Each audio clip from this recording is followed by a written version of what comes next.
Hello everyone. इस video में हम देखने वाले हैं किस तरह से आपको CUET यानी कॉमन यूनिवर्सिटी एंट्रेंस टेस्ट 2022 का फॉर्म फिल करना है। तो आपको फॉर्म फिल करने के लिए इस वेबसाइट पे आ जाना है cuet.samarth.ac.in। और यहाँ पे इस वेबसाइट पे आएंगे तो आपको कुछ इस तरह का इंटरफेस आपके सामने दिखेगा और इसी वेबसाइट से आपको अपना CUET 2022 का फॉर्म फिल करना है। इस वेबसाइट पे आएंगे जो सारी बेसिक इन्फॉर्मेशन है वो सारी इन्फॉर्मेशन आपको इस वेबसाइट पे मिल जाएगी। यहाँ पे आप देखेंगे नेशनल टेस्टिंग एजेंसी और CUET के बारे में यहाँ पे बेसिक डिटेल्स लिखी हुई हैं। उसके ऊपर आप देखेंगे तो यहाँ पे आपको इन्फॉर्मेशन बुलेटिन मिल जाएगा। इस पे आप जाएंगे तो आपके सामने जो प्रोस्पेक्टस है या फिर कहे जो ब्रोशर है CUET का वो सारा खुल के यहाँ पे आ जाएगा। कौन कौन सी यूनिवर्सिटीज इसके अंदर है, कौन से प्रोग्राम्स है, किस तरह से पेपर कंडक्ट करवाया जाएगा, वो सारी इन्फॉर्मेशन जो है आपको इस इन्फॉर्मेशन बुलेटिन में मिल जाएगी। तो आपको फॉर्म फिल करने के पहले इस इन्फॉर्मेशन बुलेटिन को ध्यान से पढ़ लेना है एक बार। इसके अलावा जो सिलेबस देखेंगे आप, तो सिलेबस के टैब पे आप जाएंगे तो जितने भी आपके डोमेन सब्जेक्ट्स हैं, जितने भी आपके लैंग्वेज सब्जेक्ट्स हैं, उन सारे डोमेन सब्जेक्ट्स के सिलेबस आपको इसी वेबसाइट पे आपको देखने को मिल जाएंगे। जिस भी सब्जेक्ट में आपको डोमेन सब्जेक्ट में आपको एग्जाम देना है वो सारे सब्जेक्ट्स की जो सिलेबस है वो PDF फॉर्मेट में आप यहाँ से डाउनलोड कर सकते हैं। इसके अलावा जो कौन कौन सी यूनिवर्सिटीज़ हैं वो सारी इसमें आप देख सकते हैं। अलग अलग यूनिवर्सिटी जो है CUET से के थ्रू इस बार एडमिशन कंडक्ट करवाएंगे तो वो सारी यूनिवर्सिटी आपको यहाँ पे देखने को मिल जाएगी। जैसे अलीगढ़ मुस्लिम यूनिवर्सिटी हो गई, बनारस हिंदू यूनिवर्सिटी हो गई, इसके अलावा जवाहरलाल नेहरू यूनिवर्सिटी, दिल्ली यूनिवर्सिटीज़, जामिया मिलिया इस्लामिया, जो भी बहुत सारी यूनिवर्सिटीज़ जो है इस साल से CUET के थ्रू ही अपने एडमिशन टेस्ट कंडक्ट करवा रही होंगी तो वो सारे यूनिवर्सिटीज़ आपको यहाँ पे देखने को मिल जाएंगी। इसके अलावा जो एप्लीकेशन गाइड है, किस तरह से आपको एप्लीकेशन फॉर्म फिल करना है, वो आपको यहाँ पे देखने को मिल जाएगा। इसके अलावा जो फ्रीक्वेंटली आस्क्ड क्वेश्चंस हैं वो सारी चीज़ें इस वेबसाइट पे आपको देखने को मिल जाएंगी। तो ये सारी बेसिक बेसिक चीज़ें हो गई। अब बात कर लेते हैं किस तरह से आपको रजिस्टर किस तरह से करना है, फॉर्म किस तरह से फिल करना है। तो आप यहाँ पे कॉर्नर में देखेंगे तो आपको दो ऑप्शन मिलेंगे, एक साइन इन का और एक रजिस्टर का। तो पहले आपको यहाँ पे अपना रजिस्ट्रेशन करना है, उसके बाद आपको यहाँ पे साइन इन करके अपना फॉर्म फिल करना है। तो आप रजिस्टर के लिंक पे जाएंगे तो आपके सामने कुछ इस तरह का इंटरफेस खुल के आएगा। यहाँ पे आपको दोबारा से लिखा हुआ है डाउनलोड इन्फॉर्मेशन बुलेटिन। यहाँ पे वही आपका जो इन्फॉर्मेशन बुलेटिन है, जो आपका प्रोस्पेक्टस है, वो डाउनलोड हो जाएगा और इसमें सारी इन्फॉर्मेशन आप इसमें रीड कर सकते हैं। इसके अलावा जो बेसिक इन्फॉर्मेशन है वो सारी यहाँ पे भी मेंशन की हुई है कि फर्स्ट पॉइंट में यहाँ पे लिखा हुआ है जो कैंडिडेट है वो must read information bulletin available on the NTA website. यानी जो पहले आपको इन्फॉर्मेशन बुलेटिन पढ़ लेना, उसके बाद ही आपको अपना फॉर्म जो है फिल करना है। इसके अलावा जो कैंडिडेट है वो सिर्फ ऑनलाइन मोड के थ्रू ही अपना फॉर्म फिल कर सकते हैं। इसके अलावा और किसी मोड के थ्रू आपको फॉर्म नहीं फिल करना है। जो फॉर्म फिल करने की वेबसाइट है वो कौन सी है, cuet.samarth.ac.in। यहाँ पे इंस्ट्रक्शन दी हुई है कि आपको पहले जो इन्फॉर्मेशन बुलेटिन है वो, इसके अलावा जो रेप्लिका ऑफ एप्लीकेशन फॉर्म है, किस तरह से आपको एप्लीकेशन फॉर्म फिल करना है, वो सारी चीज़ें पढ़ लेनी है। इसके अलावा जो जिस भी यूनिवर्सिटी में आप एडमिशन लेने के इच्छुक है, जिस भी कोर्स में आप एडमिशन लेने के इच्छुक है, उसका जो एलिजिबिलिटी क्राइटेरिया है वो भी आपको उस यूनिवर्सिटी की वेबसाइट से या उस यूनिवर्सिटी के सेक्शन में आप जाएंगे तो उस यूनिवर्सिटी के सेक्शन में आपको वो सारी डिटेल्स जो है मिल जाएंगी। इसके अलावा जो बेसिक डिटेल्स है वो यहाँ पे लिखी हुई है, इसको भी आप चाहें तो एक बार रीड कर सकते हैं। इसके अलावा जो डॉक्यूमेंट्स जो आपके लगेंगे, जो फोटोग्राफ आपकी होगी वो JPEG या JPEG फॉर्मेट में होनी चाहिए। और इसके अलावा जो आप स्कैन फोटोग्राफ लगाएंगे वो 10 KB से लेकर 200 KB के बीच में होनी चाहिए। वो सारी इन्फॉर्मेशन जो यहाँ पे दी हुई है। इसके अलावा जो आपका सिग्नेचर होगा उसका साइज जो 4 KB से लेकर 30 KB के बीच में होना चाहिए। जो आपका स्कैन कैटेगरी सर्टिफिकेट होगा वो 50 KB से 300 KB के बीच में, वो सारी इन्फॉर्मेशन जो है वो सारी इन्फॉर्मेशन यहाँ पे मेंशन की हुई है। नीचे आप जाएंगे तो जो फीस स्ट्रक्चर है वो यहाँ पे दिया हुआ है। जैसे कि आपको पता होगा जो आपका CUET का एग्जाम होगा इसमें आपको मल्टीपल एग्जाम्स देने हैं। मल्टीपल एग्जाम्स का मतलब क्या है, आपको डोमेन्स के भी एग्जाम देने हैं, लैंग्वेज के भी एग्जाम देने हैं। इसके अलावा जो आपका एप्टीट्यूड टेस्ट होगा सेक्शन 3 का वो भी आपको देना है। तो इसलिए जो एग्जाम्स है उनको 2 स्लॉट में डिवाइड कर दिया गया है और दोनों स्लॉट की आपकी अलग अलग फ़ी है।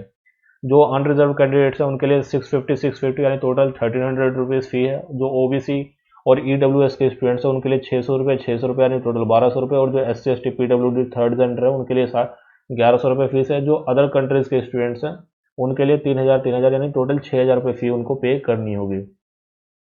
ये सारी इन्फॉर्मेशन जो है बेसिक इन्फॉर्मेशन यहाँ पे लिखी हुई है, इनको आप एक बार चाहें तो रीड कर सकते हैं। इस पे आप जाएंगे और नीचे आपको ये लिखेगा, यहाँ पे इस पे आपको टिक करके जो क्लिक है टू प्रोसीड पे आपको जाना है और यहीं से आपको अपना जो रजिस्ट्रेशन फॉर्म है, जो रजिस्टर है वो यहाँ पे आपको करना है। सारी बेसिक डिटेल्स यहाँ पे मिल जाएगी। आपको कैंडिडेट्स का नेम, अपना नेम लिखना है, father's name, mother's name, guardian's name, ये आपको फिल करना है। कैंडिडेट का date of birth, gender, nationality, identity type. एक चीज़ आपको ध्यान रखनी है, आइडेंटिटी टाइप में आप जाएंगे तो यहाँ पे आपको आधार कार्ड नहीं मिलेगा, ठीक है। तो जो आधार कार्ड के अलावा बाकी जो डॉक्यूमेंट्स होते हैं वो यहाँ पे आप फिल कर सकते हैं। इसके अलावा अगर आपके पास आधार कार्ड के अलावा और कोई डॉक्यूमेंट नहीं है तो यहाँ पे लिखा हुआ other valid government identity with photograph, तो आप चाहे तो इस ऑप्शन से उसको फिल कर सकते हैं, लेकिन कोशिश करें जो यहाँ पे ऑप्शंस दिए हुए हैं PAN card, school ID card, passport, voter ID card, ration card, bank passbook with photograph, driving licence, इनमें से किसी एक को आप सेलेक्ट करेंगे। इसके आप नीचे जाएंगे तो यहाँ पे परमानेंट एड्रेस आपका दिया हुआ है, परमानेंट एड्रेस आपको फिल करना है। इसके अलावा जो कॉन्टैक्ट डिटेल्स है वो सारी चीज़ आपको फिल करनी है, ईमेल एड्रेस कम, इसके अलावा मोबाइल नंबर, ठीक है, तो ये सारी चीज़ें आपको फिल करनी है। इसके नीचे जाएंगे तो आप जो आपका परमानेंट एड्रेस है वही सेम आपका प्रेजेंट एड्रेस, तो इस पर आप क्लिक करें तो सेम इन्फॉर्मेशन आ जाएगी। अगर आपका जो आ, अभी का जो प्रेजेंट एड्रेस है वो डिफरेंट है तो उसको भी आप यहाँ पे फिल कर सकते हैं। इसके बाद आपको अपना पासवर्ड क्रिएट करना है।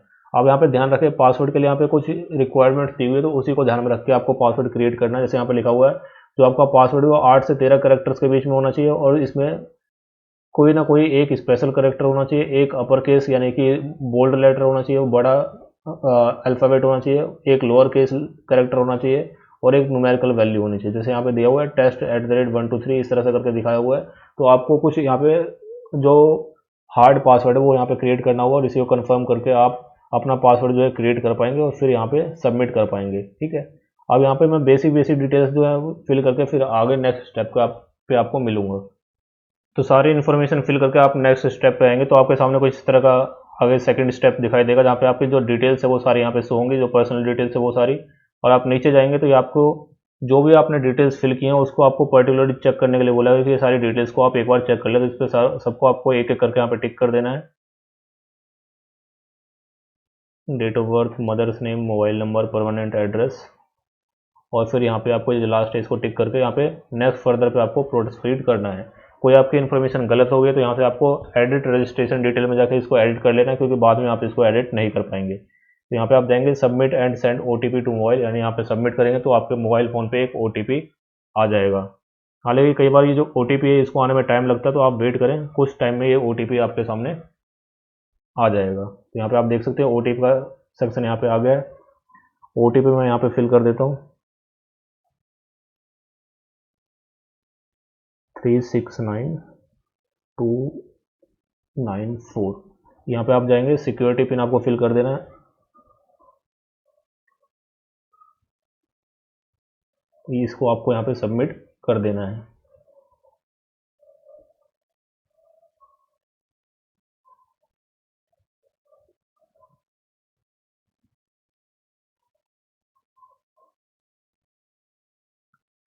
इस पर आप सबमिट कर देंगे तो ये जो आपका एप्लीकेशन फॉर्म है ये सबमिट हो चुका है। अब आपको जो रजिस्ट्रेशन है वो आपका कंप्लीट हो चुका है। अब आपको अपना एप्लीकेशन फॉर्म जो यहाँ पे सबमिट करना है। यहाँ पे आप देख सकते हैं एप्लीकेशन नंबर यहाँ पे आ जाएगा। इस एप्लीकेशन नंबर को आपको ध्यान से रखना है, ये एप्लीकेशन नंबर जो सभी का यूनिक रहेगा। ठीक है, यहाँ पे आप देख सकते हैं अप्लाई फॉर ऑनलाइन रजिस्ट्रेशन हो चुका है। अब आपको अपना एप्लीकेशन फॉर्म फिल करना और फिर आपको अपनी जो एग्जामिनेशन फ़ी है वो पे करनी है। ठीक है, अब यहाँ पे जाएंगे कंटिन्यू टू एप्लीकेशन फॉर्म पे। यहाँ से आपका एप्लीकेशन फॉर्म जो है स्टार्ट हो जाता है। जो बेसिक डिटेल्स होंगी वो आपकी पहले से फिल होकर आएंगी। ये सारी डिटेल्स मैंने यहाँ पे बस डेमो के लिए यहाँ पे फिल कर दी है, मेरी पर्सनल डिटेल्स नहीं है। ठीक है, ये देख सकते हैं जो बेसिक डिटेल्स है वो यहाँ पे पहले से ही आपकी आ रही होंगी। जो बाकी सारी डिटेल्स है वो आपको फिल कर देनी है यहाँ पे। जैसे यहाँ पे कैटेगरी आपको सिलेक्ट करनी है, जो भी आपकी कैटेगरी है वो यहाँ पे सिलेक्ट कर लेंगे। ध्यान रखें अगर आप कोई रिजर्व कैटेगरी सिलेक्ट करते हैं तो वहाँ पे आपको उसका सर्टिफिकेट भी आपको देना पड़ेगा। ठीक है, PWD में तो यहाँ से यस नो आप सेलेक्ट कर लेंगे। फादर्स क्वालिफिकेशन यहाँ से आप सेलेक्ट कर लेंगे। Father occupation, mother's qualification,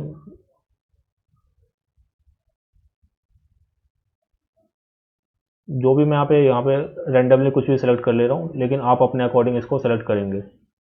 annual family income इसमें सिलेक्ट कर लेनी है आपको।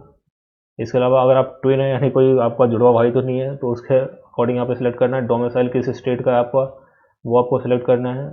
इसके अलावा जो बेसिक डिटेल्स मैं आपको बताया था सारी यहाँ पे कुछ खास डिटेल नहीं है, तो ये आप सारी जो है ईजिली आप इसको फिल कर पाएंगे। यहाँ पे परमानेंट एड्रेस वगैरह यहाँ पे सारा दिया हुआ होगा, तो ये सारी डिटेल्स आपको फिल कर लेनी है, इसमें कुछ खास नहीं है। इसके अलावा यहाँ पे ध्यान रखना है कोटा से रिलेटेड यहाँ पे कुछ इन्फॉर्मेशन मांगी गई है। जैसे यहाँ पे लिखा हुआ है do you belong to the poverty line, below poverty line, तो इसमें जिसमें भी आप यस करेंगे उसमें आपको सर्टिफिकेट उसका देना पड़ेगा। जैसे यहाँ पे लिखा हुआ आर यू कश्मीरी माइग्रेंट, अगर मैं यहाँ पे यस करता हूँ तो यहाँ पे इसमें तो कुछ नहीं आ रहा है, लेकिन जैसे मान लीजिए आप स्पोर्ट कोटा में जाता तो अगर स्पोर्ट कोटा में यहाँ पे यस करूँगा तो यहाँ पे जो इन्फॉर्मेशन है वो यहाँ पे देनी होगी। ठीक है, तो जिसमें भी अगर आपने उसमें पार्टिसिपेट किया हुआ है उसके कैटेगरी के कोटा के लिए अगर आप एलिजिबल है तो ही आपको यहाँ पे यस करना, नहीं तो आपको यहाँ पे सबमिट नो कर देना है। मैंने यहाँ पे क्योंकि मैं डेमो फॉर्म फिल कर रहा हूँ तो इसमें मैं यहाँ पे सबको नो यहाँ पे कर देता हूँ। ठीक है, claim for NCC quota, claim for sports quota. ठीक है, are you ward of university employ, यानी कि आपके जो पेरेंट्स है क्या वो यूनिवर्सिटी में काम करते हैं, ये सारी डिटेल्स आपको फिल कर देनी है। उसके बाद आपको यहाँ पे सेव पे जाना है। तो ये सारी डिटेल्स मैं एक बार फिल करता हूँ, उसके बाद नेक्स्ट प्रोसीजर आपको दिखाऊंगा। तो ये सारी डिटेल्स मैंने फिल कर दी है और यहाँ पे आप जाएंगे तो सेव के ऑप्शन पे ये जाएंगे तो आपके सामने ये सारी डिटेल्स जो है सेव हो जाएंगी। तो पर्सनल डिटेल्स आपके सेव हो चुके हैं। इसके अलावा जो आपने जो भी ये इन्फॉर्मेशन थी वो आपने दे दी, तो ये सारी चीज़ आपकी सेव हो गई हैं। अगर आप इसको अपडेट करना है तो यहाँ से आप अपडेट कर सकते हैं, नहीं तो आप सीधा नेक्स्ट सेक्शन में यहाँ से जंप कर सकते हैं। तो ये सारी डिटेल्स आपकी आ गई थी।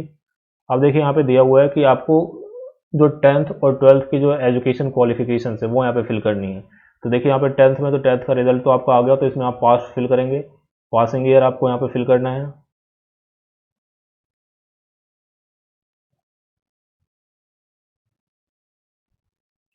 पासिंग ईयर आप यहाँ फिल करना है। फिर यहाँ पे क्वालिफाइंग एग्ज़ाम, 10th और equivalent, place of schooling, type of school. ठीक है, इसके अलावा क्वालिफाइंग एग्जामिनेशन कंट्री, किस कंट्री से आपने किया है तो वो यहाँ पे डालना है। क्वालिफाइंग एग्ज़ाम स्टेट, तो यहाँ पे आप जो भी आपका स्टेट है जिससे आपने 10th करी है वो आपको फिल करना है। डिस्ट्रिक्ट फिल करना है आपको। फिर बोर्ड का नेम, तो जो भी आप सीबीएसई पे जाएंगे तो सीबीएसई आपको यहाँ पे, जैसे आप देखेंगे सीबीएसई 1 यानी सीबीएसई यहाँ पे इंटरनेशनल दिया हुआ है, तो यहाँ पे central board of secondary education आपको मिल जाएगा।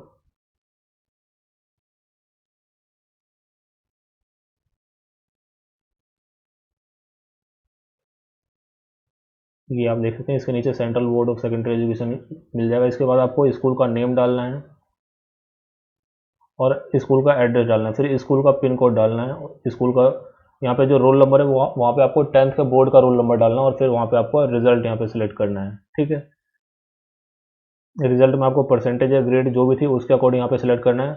इसके अलावा फिर जैसे मान लीजिए आपकी ग्रेड में, जैसे हमारे टाइम पे टोटल 10 ग्रेड हुआ करते थे और उसमें से जितने भी सीजीपी आते थे, ठीक है, जैसे मैक्सिमम ग्रेड हमारे पास 10 हुआ करते थे और उसमें से जो मार्क्स आए, जैसे मान लीजिए आपकी 9 सीजीपी आई है तो उसके अकॉर्डिंग जो परसेंटेज है वो यहाँ पे बनती थी। ठीक है, जैसे 9.5 ले लेता हूँ मैं यहाँ पे, तो उसके अकॉर्डिंग जो परसेंटेज है वो यहाँ पे इक्विवेलेंट परसेंटेज आपको फिल करनी होगी। इसके अलावा जो रोल नंबर है वो आपको 10th का बोर्ड का रोल नंबर लिखना है। इसके बाद जो 12th की बात कर लें, 12th में यहाँ पे अगर आप रिजल्ट में सेक्शन में जाएंगे, अपीयरिंग में अगर आपका रिजल्ट अभी नहीं आया या फिर आप एग्जाम देंगे तो आप अपीयरिंग के सेक्शन में जाएंगे और बाकी सारी डिटेल्स जिस तरह से आपने 10th में फिल किए वो सारी डिटेल्स आपको फिल करनी है। तो ये सारी बेसिक डिटेल्स मैं फिल कर देता हूँ, फिर नेक्स्ट स्टेप पे आपको आगे वो प्रोसीजर बताता हूँ। तो ये सारी डिटेल्स मैंने एज ए डेमो कुछ यहाँ पे फिल कर दिया। तो यहाँ पे आप जाएंगे सेव के ऑप्शन पे, तो ये आपका नेक्स्ट प्रोसीजर आ जाएगा। ठीक है, अब ये सारी डिटेल्स आपके यहाँ पे शो हो जाएंगी।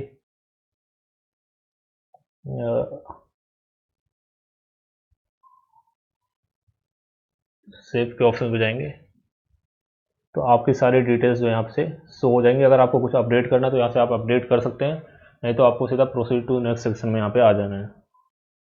अब ये जो नेक्स्ट सेक्शन है ये सबसे आपका इंपॉर्टेंट सेक्शन है, जिसमें आपको अपनी यूनिवर्सिटी ऐड करनी है और उस यूनिवर्सिटी में किस प्रोग्राम में आप एडमिशन लेना चाहते हैं वो आपको ऐड कर लेना है। जैसे एग्जांपल के लिए मैं यहाँ पे डाल देता हूँ Delhi university, university of Delhi, और इसमें किस प्रोग्राम में मुझे एडमिशन लेना है वो यहाँ से मैं डाल देता हूँ। जैसे मान लीजिए मुझे मान लो बीकॉम ऑनर्स में एडमिशन लेना, तो बीकॉम ऑनर्स दिल्ली यूनिवर्सिटी और बीकॉम ऑनर्स मैंने ऐड कर लिया। इसी तरह से मान लीजिए अब एक प्रोग्राम आपने ऐड कर लिया, आपको अब बहुत सारे यूनिवर्सिटीज़ में या एक ही यूनिवर्सिटी में बहुत सारे कॉलेजेस आपको सेलेक्ट करने हैं, तो अलग अलग प्रोग्रामों को उसमें सेलेक्ट कर सकते हैं। जैसे मेरे को बीए ऑनर्स हिंदी भी चाहिए तो वो भी मैंने ऐड कर लिया। इसी तरह से और भी जो अलग अलग प्रोग्राम है उसमें भी मेरे को ऑप्शन रखना है, जैसे बीकॉम रखना, तो ये मैंने ऐड कर लिया। इस तरह से और भी जो अलग अलग कोर्सेज है जिसमें आपको एडमिशन लेना है, जैसे BSc physics, BSc honours physics लेना है तो इसको मैंने ऐड कर लिया। ठीक है, तो आप जितने चाहे जितनी यूनिवर्सिटी यहाँ से ऐड कर सकते हैं। जैसे मान लीजिए आपको कोई और यूनिवर्सिटी ऐड करनी है, जैसे मान लीजिए बनारस हिंदू यूनिवर्सिटी आपको ऐड कर लेनी है, तो ये मैंने ऐड कर लिया। अब इस कॉलेज के अंदर जो भी कोर्स होंगे वो सारे यहाँ पे आ जाएंगे, उसमें से जिसमें भी एडमिशन आपको लेना है वो आप यहाँ से ऐड कर सकते हैं। जैसे यहाँ पे मान लीजिए बीकॉम ऑनर्स ऐड कर लिया मैंने, तो जितने भी कॉलेजेस हैं उन सभी कॉलेजेस में किसी भी कॉलेज को आप ऐड कर सकते हो, और उसमें जितने भी प्रोग्राम्स हैं उन सभी प्रोग्राम्स को आपको एक एक करके यहाँ पे ऐड कर लेना है। ठीक है, अब एक चीज़ आपको ध्यान रखनी है, यहाँ पे आपके सारे कोर्सेज ऐड हो जाएंगे, लेकिन आपको चेक कर लेना है कि क्या उस यूनिवर्सिटी से, जैसे मान लीजिए यहाँ पे मैं दिल्ली यूनिवर्सिटी यहाँ पे सेलेक्ट किया, और इसमें जो कोर्स मैंने मान लीजिए बीए ऑनर्स जर्नलिज्म का कोर्स मैंने यहाँ पे ऐड किया है। अब इसके लिए मैं एलिजिबल हूँ या नहीं हूँ, ये आपको डीयू की वेबसाइट से या इसी जो सीयूईटी की वेबसाइट है उसमें उस यूनिवर्सिटी की वेबसाइट पे जाकर उस पर्टिकुलर कोर्स का एलिजिबिलिटी चेक करना है कि उसके लिए आप एलिजिबल हैं या नहीं है। ठीक है, तो यहाँ पे जो आप जितने भी ऐड करेंगे वो सारे ऐड हो जाएंगे, यहाँ पे कोई इशू नहीं आएगा, लेकिन आपको एलिजिबिलिटी जो है अलग से चेक करनी पड़ेगी। जितने भी प्रोग्राम आपको सेलेक्ट करने हैं वो सारे यहाँ से सेलेक्ट करके फिर आप यहाँ से कंटिन्यू पे जाएंगे, और उसके बाद जो है इसको चाहे तो आप अपडेट कर सकते हैं, नहीं तो आप नेक्स्ट स्टेप पे सीधा प्रोसीड कर सकते हैं। यहाँ पे आप आ गए, यहाँ पे आपको टेस्ट के बारे में बताया गया कि आपके टोटल 2 टेस्ट होंगे, एक आपका फर्स्ट स्लॉट में होगा, दूसरा आपका सेकंड स्लॉट में होगा। फर्स्ट स्लॉट में कितने एग्जाम होंगे आपके, टोटल मैक्सिमम 4 टेस्ट हो सकते हैं, जिसमें एक तो होगा आपका लैंग्वेज का, 2 आप डोमेन स्पेसिफिक सब्जेक्ट दे सकते हैं, और एक आप जनरल टेस्ट दे सकते हैं। तो ये 4 टेस्ट जो है आप फर्स्ट स्लॉट में दे सकते हैं। इसके अलावा जो सेकंड स्लॉट होगा उसमें आप मैक्सिमम 5 एग्जाम दे सकते हैं, जिसमें सेक्शन ए या सेक्शन बी में से किसी एक लैंग्वेज को आप दे सकते हैं, और मैक्सिमम आप 4 सब्जेक्ट जो है डोमेन वाले वो आप इसमें दे सकते हैं। तो ये आपको ध्यान रखना, 2 स्लॉट में आपका एग्जाम होगा, तो उसके लिए आपको अब यहाँ पे पेपर सेलेक्ट करना है। जैसे लैंग्वेज आपको कौन सी लेनी है, लेनी भी है नहीं लेनी है, अगर नहीं लेनी तो नॉट एप्लीकेबल पे ले लेना है, और अगर कोई लैंग्वेज लेनी है जैसे मान लीजिए इंग्लिश लेनी है तो इसको आपको सिलेक्ट कर लेना है। इसी तरह से डोमेन स्पेसिफिक, ये जो है आपका स्लॉट 1 के लिए यहाँ पे सिलेक्शन हो रहा है। ठीक है, जैसे डोमेन स्पेसिफिक में आपको कौन कौन सब्जेक्ट लेने हैं तो उसके अकॉर्डिंग आपको यहाँ पे सेलेक्ट कर लेना है। जो भी आपके सब्जेक्ट्स हैं वो आपको यहाँ पे सिलेक्ट कर लेना है। जैसे मान लीजिए एक केमिस्ट्री सेलेक्ट कर लिया मैंने, और दूसरा मान लीजिए फिजिक्स सेलेक्ट कर लिया, तो जो भी डोमेन स्पेसिफिक में है वो आपको यहाँ पे सिलेक्ट कर लेना है। इसके अलावा जो जनरल टेस्ट अगर आप देना चाहते हैं तो उसके लिए आप यस या नो कर सकते हैं यहाँ पे, तो वो आपको यहाँ पे सब्जेक्ट जो है सिलेक्ट हो जाएंगे। अगर मान लीजिए जनरल टेस्ट आपको नहीं देना तो यहाँ पे आप नो कर देंगे। इस तरह से मान लीजिए आपको लैंग्वेज टेस्ट नहीं देना या फिर कोई डोमेन स्पेसिफिक टेस्ट नहीं देना तो उस पर आप यस नो अपने अकॉर्डिंग कर सकते हैं, और इसके लिए आपको पहले से रिसर्च करना है कि क्या आपको सिलेक्ट करना है। इसके अलावा एडिशनल में आपको अगर कोई सब्जेक्ट लैंग्वेज सेलेक्ट करनी है तो वो आप यहाँ से ले सकते हैं। इसके अलावा जो सेक्शन बी है उसमें से आपको कोई लैंग्वेज लेनी तो वो इसको आप सेलेक्ट कर सकते हैं, अगर कोई नहीं लेनी तो इसमें आप नॉट एप्लीकेबल कर सकते हैं। इसके अलावा डोमेन स्पेसिफिक में अलग कोई अगर और कोई सब्जेक्ट आपको ऐड करना तो वो आप कर सकते हैं, अगर नहीं करना तो सीधा नॉट एप्लीकेबल यहाँ पे कर सकते हैं, और जो भी सब्जेक्ट्स होंगे उसके अकॉर्डिंग आप इस पे यहाँ पे सब्जेक्ट सेलेक्ट कर सकते हैं। तो जैसे यहाँ पे जो भी सब्जेक्ट्स होंगे उसको आप यहाँ पे सिलेक्ट कर लेंगे, और इसको आपको ध्यान रखना है कि कौन से सब्जेक्ट्स आपको सिलेक्ट करने हैं, कौन से सब्जेक्ट नहीं सिलेक्ट करने हैं। वो आप अपने जिस भी यूनिवर्सिटी में एडमिशन लेना चाहते हैं या जिस भी कोर्स में एडमिशन लेना चाहते हैं उसके अकॉर्डिंग आपको सिलेक्ट करने हैं, और उसके बाद यहाँ पे आप सेव पे चले जाएंगे। यहाँ पे आप जाएंगे, जो सारे इन्फॉर्मेशन जो भी आपने सेलेक्ट किया वो यहाँ पे आ जाएगा। इसको आपको एडिट करना तो इसको आप एडिट कर सकते हैं, नहीं तो आप सीधा नेक्स्ट स्टेप पे जाएंगे। नेक्स्ट स्टेप पे जाते ही आपका जो एग्जामिनेशन सेंटर है वो यहाँ पे आपको सिलेक्ट करना है, किस एग्जामिनेशन सेंटर पे आप अपने एग्जाम देना चाहते हैं। तो इंडिया के अंदर बहुत सारे एग्जामिनेशन सेंटर्स हैं, इंडिया के बाहर भी बनाए गए हैं, तो जिसमें भी आप देना चाहते हैं या फिर जिस मीडियम में आप पेपर चाहते हैं वो मीडियम यहाँ पे सिलेक्ट कर सकते हैं, या एग्जाम वगैरह जो है वो सारी चीज़ें यहाँ पे आप इजीली सेलेक्ट कर पाएंगे। यहाँ पे दिया हुआ क्वेश्चन पेपर मीडियम, यहाँ पे आप जो भी जिस भी मीडियम में आप अपना क्वेश्चन पेपर देखना चाहते हैं वो मीडियम यहाँ से आप सेलेक्ट कर सकते हैं। 13 लैंग्वेज यहाँ पे दी गई हैं, इनमें से कोई भी आप एक सेलेक्ट कर सकते हैं। फिर यहाँ पे दिया हुआ सेंटर सिटी प्रेफरेंस 1, तो यहाँ पे आप जाएंगे, जो भी आपकी सिटी है उसको आप यहाँ पे सेलेक्ट कर लेंगे। जैसे मान लीजिए यहाँ पे दिल्ली मैंने सेलेक्ट किया, तो यहाँ पे दिल्ली के अंदर यहाँ पे देखिए एक ही सिटी जो यहाँ पे आ रही है। फिर सेकंड में अगर गया तो मैंने फिर से दिल्ली सेलेक्ट किया, अब यहाँ पे देखेंगे तो आप एक ही सेंटर यहाँ पे आ रहा है, तो इसको आप सेलेक्ट ना करके कोई और यहाँ पे सेलेक्ट करें। जैसे मान लीजिए हरियाणा आपने सेलेक्ट किया, आप हरियाणा में बहुत सारे यहाँ पे आएंगे, फरीदाबाद, गुरुग्राम, इनमें से कोई आप सेलेक्ट कर सकते हैं। फिर आपने हरियाणा सेलेक्ट कर लिया, इसमें से आप एक सेलेक्ट कर सकते हैं। तो इस तरह से जो भी आपके सेंटर्स जो भी आपके आसपास पड़ रहे हैं उनको आप सेलेक्ट कर लें, और उसके अकॉर्डिंग बहुत सारे सेंटर्स यहाँ पे आपको मिलेंगे, तो इनमें से कोई भी आप एक सेलेक्ट कर सकते हैं और इस पर जाके इसको सेव कर सकते हैं। इसको चाहे तो आप अपडेट कर लें, नहीं तो आप सीधा नेक्स्ट सेक्शन में यहाँ से प्रोसीड करेंगे। अब ये सारा फॉर्म जो है आपका हो गया। अब आपको डॉक्यूमेंट्स अपलोड करने हैं। अब यहाँ पे देखिए 3 चीज़ें मेरे पास अपलोड करने के लिए आ रही है, एक तो फोटोग्राफ, एक सिग्नेचर, और एक क्लास 10th या इक्विवेलेंट सर्टिफिकेट। अगर आपने मान लीजिए 12th क्लियर की हुई है तो आप यहाँ पे आपको 12th का सर्टिफिकेट भी अपलोड करना पड़ेगा। इसी तरह से मान लीजिए आप रिजर्व कैटेगरी से हैं, SC ST OBC, तो उसका सर्टिफिकेट आपको यहाँ पे अपलोड करना पड़ेगा। इसी तरह से मान लीजिए आप किसी कोटा कोई और चाहते तो उसके लिए भी आपको अलग से सर्टिफिकेट यहाँ पे अपलोड करना पड़ेगा। तो यहाँ पे मैं पहले अपलोड कर देता हूँ, उसके बाद फिर आगे का प्रोसीजर आपको दिखाता हूँ। तो यहाँ पे मैंने जो डॉक्यूमेंट्स है वो सारे अपलोड कर दिए हैं, और यहाँ पे आप चाहें तो इसको एडिट कर सकते हैं या चेंज कर सकते हैं। लिमिट्स वगैरह यहाँ पे लिखी हुई हैं, तो सारी चीज़ें आप यहाँ पे देख सकते हैं। ये सारे डॉक्यूमेंट्स अपलोड करने के बाद यहाँ पे आप प्रोसीड टू प्रीव्यू सेक्शन पे आप जाएंगे। तो यहाँ पे जो आपका सारी जो डिटेल्स है वो सारी यहाँ पे आ जाएंगी। जो भी आप डिटेल्स अगर किसी चीज़ को यहाँ पे एडिट करना चाहते हो तो उसको आप एडिट कर सकते हैं। अगर आपको कोई चीज़ एडिट नहीं करनी है तो यहाँ पे आप डायरेक्टली इसको आप सबमिट कर सकते हैं। अब यहाँ पे जो भी ये सारी चीज़ें हैं इसको आपको पर्टिकुलरली टिक यहाँ पे वेरीफाई करनी पड़ेंगी। ये सारी चीज़ें जो हैं आपने यहाँ पे सही से सबमिट कर दे, तो इन सब पे आपको एक एक करके टिक कर देना है।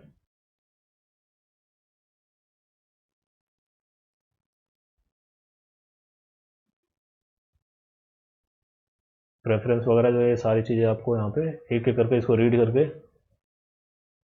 इसको यहाँ पे टिक कर देना है। किसी चीज़ को आपको अपडेट करना तो इसको आप यहाँ पे अपडेट कर सकते हैं। अगर यहाँ से आप अपडेट नहीं करेंगे तो पेमेंट होने के बाद, पेमेंट के पेज पे जाने के बाद कोई भी चीज़ आप अपडेट दोबारा नहीं कर पाएंगे। तो इसको आपको सही से एक बार चेक कर लेना कि सारी इन्फॉर्मेशन जो है आपकी सही है। इस पर आप जाएंगे, फिर प्रोसीड टू पेमेंट का ऑप्शन आ जाएगा। यहाँ पे लिखा हुआ आ जाएगा, देखिए no modification will be allowed after final submit, यानी फाइनल सबमिट करने के बाद आपको कोई मॉडिफिकेशन अलाउड नहीं होगा। तो इसको आपको ओके कर देना है और आगे आपको प्रोसीड पे आ जाना है। तो यहाँ पे आप देख सकते हैं आपकी ईमेल आईडी यहाँ पे मेंशन होगी, इसको आपको कंफर्म कर देना है। ईमेल आईडी कंफर्म करने के बाद यहाँ पे जो सिक्योरिटी पिन है वो यहाँ पे आपको फिल कर देना है।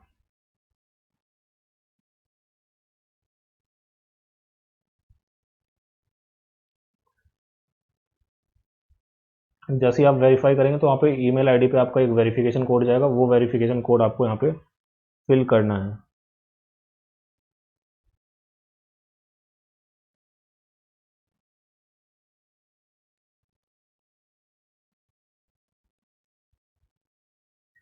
यहाँ पे वेरिफिकेशन कोड आ गया, हो सकता है आपको थोड़ा टाइम लग जाए, तो आपको वेट करना पड़ेगा। यहाँ पे 477920 फिर से आपको ये जो सिक्योरिटी पिन है इसको फिल करना है।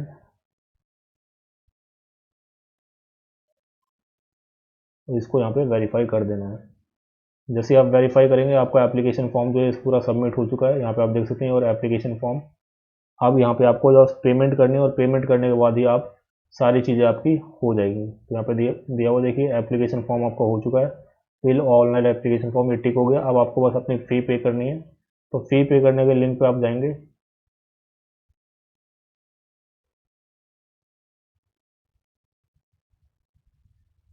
यहाँ पे आप देख सकते हैं ये सारी डिटेल्स यहाँ पे आपकी आ गई हैं।